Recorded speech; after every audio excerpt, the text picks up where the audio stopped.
Monsieur le maire, mes chers collègues, nous sommes ici pour défendre un sujet essentiel, l'accès à la restauration scolaire, un service public fondamental qui doit répondre avant tout à l'intérêt des familles angevines et non pour répondre à des contraintes administratives.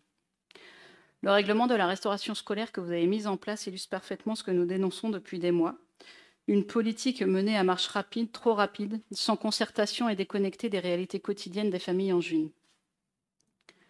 Le fonctionnement actuel alourdit la charge mentale des parents et complexifie inutilement leurs relations avec les services municipaux et papillotes et compagnie.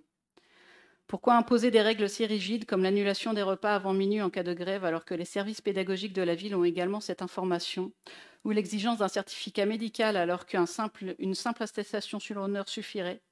Vous y étiez engagé d'ailleurs auprès des familles l'an passé, mais cela n'a toujours pas été mis en place. Ces exigences administratives traduisent un manque de considération pour les familles déjà prises par le tumulte du quotidien. Sur le fond, nous notons l'augmentation de 2,3% des tarifs pour la prochaine rentrée scolaire malgré une inflation à 4,6%. L'effort partagé entre la ville et les familles est présent. Néanmoins, il s'ajoute à l'augmentation globale actée en 2023 qui concerne 60% des familles pour le tarif unitaire.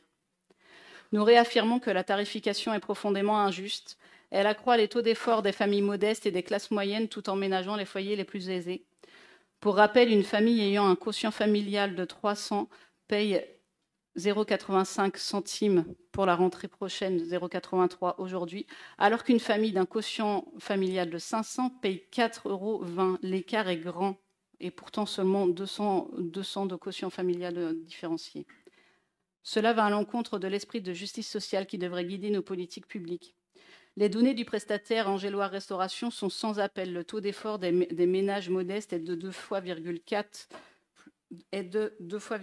plus élevé. Ces chiffres sont incontestables. 15% des réclamations concernent directement la tarification et vous refusez de répondre à une simple question. Comment réduire cette inégalité flagrante? Nous alertons également sur le manque de transparence concernant les repas payés mais non consommés, notamment lorsque les enseignants sont absents. Ces dysfonctionnements sont renvoyés à des échanges entre les familles, l'éducation nationale et la mairie sans qu'aucune solution réelle ne soit apportée. Enfin, nous dénonçons une méthode opaque, aucune concertation avec les parents d'élèves et les conseils d'école, une communication très tardive et une forme imposée sans en mesurer l'impact réel sur les familles et les équipes administratives. Au-delà des chiffres, il y a des enfants, des parents et des vies déjà bien compliquées. Cette réforme, par sa brutalité, fracture le lien entre les familles et les services publics.